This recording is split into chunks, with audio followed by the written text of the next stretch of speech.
Well, good morning to you, ladies and gentlemen. This is Scott Manning coming to you live from Scott Manning Morning, and I just want to thank all of you guys for tuning in here this morning. Now, I'm not going to talk about the NBA today because I got something else I really want to talk about. Folks, and ladies and gentlemen, I'm just going to tell you now, we have a four-team battle for the best record in the American League and Major League Baseball. I want to take a few minutes and talk about it. I've got four teams on my mind. I got four teams that are right within striking distance, but not just for the best record in the American League, but for the best record in all of baseball. You will be shocked by one of these teams. But there are three of them that are no surprise, but there's one that sticks out. That's a real shocker.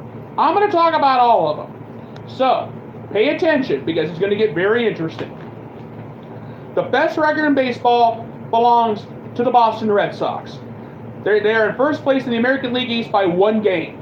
How are the Red Sox doing it? Simple. They got great pitching and they got great hitting. Xander Bogaerts, he stepped up. Andrew Benintendi. JD Martinez, he can hit. Rafael Devers, he's doing his part. But the Red Sox have had some great pitching help from Chris Sale and David Price. Red Sox manager Alex Cora said if it comes down to a one game at the end of the season for the division crown, he said he would have Chris Sale go any day of the week against Louis. He would have him go any day of the week. And there's a lot of things that I've been thinking about. The Red Sox are in first place in the American League East. I had them on the outside looking in, and maybe I knew there would be a fight between the Red Sox and the Yankees for the AL East. Everybody knows it. But the thing is, this time, the Red Sox are playing much better under new manager Alex Cora. Remember when John Farrell got fired last year? Everybody thought the Red Sox were doomed. The Red Sox have all of a sudden really improved. They're in first place in the AL East. They got the best record in baseball at the moment. However, there's something to think about. You got the Yankees right there, but the Red Sox have the pitching. Chris Sale, David Price, they're doing what they can. And if it comes down to it, Alex Cora said Red Sox manager Alex Cora said he would have Chris Sale start against Luis Severino of the New York Yankees if the division was up for grabs in October when it comes fall time. But I'm going to be honest with you. I think the Red Sox will still win the AL East because they got Chris Sale. They've got David Price, the two best pitchers in the American League. And they've also got some run support. Rafael Devers, he's doing his part. Andrew Benintendi, he's doing his thing. JD Martinez, he's really stepped up to the plate. Xander Bogaerts, you better take him seriously. So the Red Sox, I think, will still win the AL East. Will they have the best record? Only time will tell that. But I'm telling you right now, in the short term, I've got the Boston Red Sox winning the AL East. That's all there is to it. I'm trying to be fair and impartial. But you got to look at everything. And I'm telling you, if it comes down to a battle for the AL East in the final weekend of the season at Fenway, and if you start Chris Sale against Luis Severino, I got to give the edge to the Red Sox because David Price has been there before. He knows how to get it done. Now the New York Yankees are only one game back in the AL East. They have the first wild card, but they're only one game back for the best record in all of Major League Baseball. The Yankees are now no longer in first place because, now I grant you, the hitting was good. The hitting against the Red Sox in the last series was good. But in the other last two games against the Braves, it's been a struggle. Giancarlo Stanton, he hasn't done anything. Gary Sanchez, he's on the DL. Aaron Judge, he's had some problems. And don't forget about Didi Gregorius, or should I say Sir Didi. But anyway, the hitting has been good. They've struck now. The Yankees have had their struggles against the Braves. I'm not going to deny it. However, my thing is, and the concern that I have, is the Yankees pitching. Luis Severino, he's the only good pitcher they got. Sonny Gray in that game on Friday, that game Saturday night against the Red Sox. Sonny Gray struggled against the Red Sox in that game last Saturday night on Fox against the Yankees. He struggled. And I'm telling you, that was not good. Severino was totally lost out there. He's had some struggles. The rest of the Yankees pitching staff, they've had trouble along the way. Their only highlight is Luis Severino. I'm going to be honest with you. My thing is, the Yankees need to get some pitching. If they can get Dallas Keuchel from the Houston Astros, that would be a help. But You think the Astros would give up Keitzel? No way. So the bottom line is, we have a battle for the AL East and a battle for the best record in baseball. And I'm going to be honest with you. If it comes down to the AL East, give it to the Red Sox because they've got the hitting. They've got guys. They got Devers, Bogarts, JD Martinez, Andrew Benintendi. That stepped up. And the pitching staff is much better. They've got Chris Sale. They've got David Price. Alex Cora, Red Sox manager Alex Cora is playing his cards right on this. And as far as Yankees manager Aaron Boone, he's going to have to figure out how to get some pitching because Sonny Gray looked awful the last time I saw him. That's something to think about. Now, the Yankees do have Severino. However, in a one-game play, if it comes down to a one game in October for the division, give the advantage to the Red Sox. It doesn't matter who Alex Cora starts. If it's David Price or Chris Sale, the Red Sox will take the division if everybody can stay healthy. And now we've had the Yankees and the Red Sox talk. Now it's time to move on. I got to talk about the Houston Astros. They're only in first place by half a game in the American League West. What has been going on with the Astros? Well, let's see. Evan Gattis has stepped up to the plate. He's doing his part. Jose Altuve, George Springer. He's doing his thing. Carlos Correa. He's doing what he has to do. But the big Achilles heel is in the pitching department. Justin Verlander's been having a great season. Verlander's has been pitching great. But it's Dallas Keuchel that worries me. He's only 5-8 now with a 4.22 ERA. He's going to be missing out on a $100 million super contract for the Houston Astros. That would worry me. But right now, the Astros are surprisingly in a fight with the Seattle Mariners out west. And my thing is, Astros manager A.J. Hinch is going to have to get some hitting somewhere. I'm telling you, I have never seen. Last year, Dallas Keuchel, he only had an ERA of 3. Justin Verlander, same thing.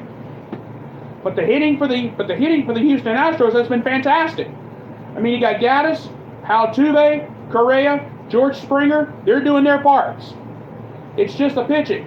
It's Dallas Keuchel that's hurting the Houston Astros. He's the Achilles heel right now, to be honest with you.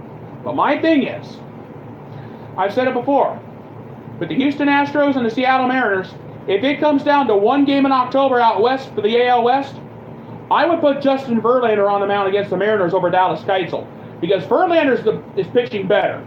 He would be the better starter for the two in a one-game situation out west if it comes down to it late in the fall or going into October. I would want Justin Verlander on the mound. That's all there is to it. Because Dallas Keuchel, that would worry me. So, Astros manager A.J. Hinch, you better take this advice, my man. If it comes down to a one-game playoff against the Mariners in October, you better go with Justin Verlander because I got a bad feeling Dallas Keuchel may let you down. So you better be ready. And that's all there is to it. And now, the surprise team of the American League West, the Seattle Mariners. Nobody had the Mariners on the radar when the season started.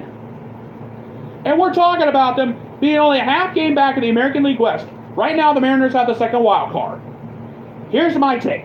Here's the deal on the Seattle Mariners.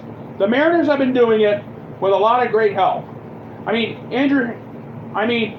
LeBlanc, he got the win last night. He got a big win over the LA Angels. That was a big win. My hats go off to him. Nelson Cruz, he's doing his thing. 21 home runs, a 273 batting average, and 51 RBIs. John Segura, a 335 batting average, a 363 on base percentage, and a 474 slugging percentage. That is fantastic. And Mitch Hanger, 62 RBIs, he leads the team. 17 home runs. He's hitting 272 right now. That is why the Seattle Mariners are only a half game back of the Houston Astros in the American League West. That's all there is to it. And I'm going to tell you right now, if it comes down to a one game in October, and you had to start Wade LeBlanc, I would start Justin Verlander against LeBlanc in a one game situation in October. That's all there is to it. And I'm going to tell you now, if it comes down to it, You better think about this. And I'm going to be totally honest, and I'm not going to lie to you. I would not want to be the Mariners manager right now when he has to face A.J. Hinch of the Houston Astros. The two managers in October had to make wise decisions. If I was the Seattle Mariners organization, I'd have Wade LeBlanc going in a one-game playoff in October, and I would have him face. And I would have it LeBlanc versus Justin Verlander. Verlander would be the better one over. I would take Verlander over Dallas Keuchel any day of the week, considering the position that he's in right now. And I've thought about that. Well, folks, those are your 4 teams that we know of in the American League that are fighting it out for the best record, and not just for the best record in the league, but for the best record in baseball. Now, the 3 no surprises, I had the Yankees and the Red Sox, no surprise. The Astros are the reigning World Series champions. But if somebody would have told me that the Seattle Mariners would only be a half game back of the Houston Astros for the American League West lead at this point in the season, I would have said no way. I had the Mariners finishing at the bottom of the division when the season started. And all of a sudden, they're only a half game back of the Astros. If both divisions, if the American League East stays like this going into the All-Star break, you better be ready, because the Yankees and the Red Sox are going to come out firing like they always do.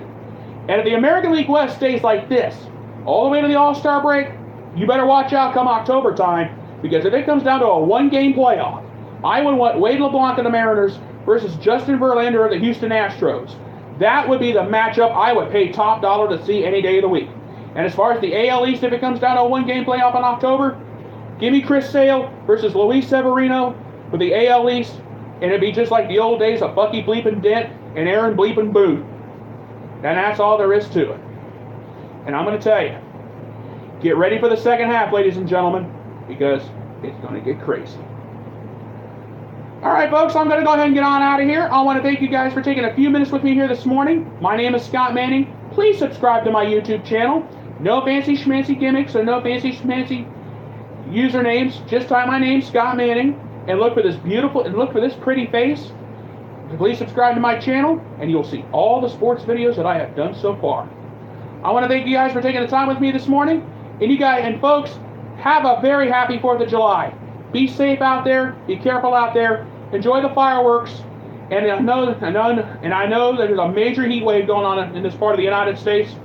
Please stay cool. Drink tons of water. Stay in the air conditioning, because that's what I'm going to be doing all day. And until we meet again tomorrow, this is Scott Manning saying have a great day. Thank you so much for being with me. And you guys have a great 4th of July. And to our military servicemen and women, God bless you. God bless you. We're praying for you. And I'm very proud to be an American. You guys have a great day. Have a great 4th. And I thank you so much for being with me. Goodbye, everybody. And thanks.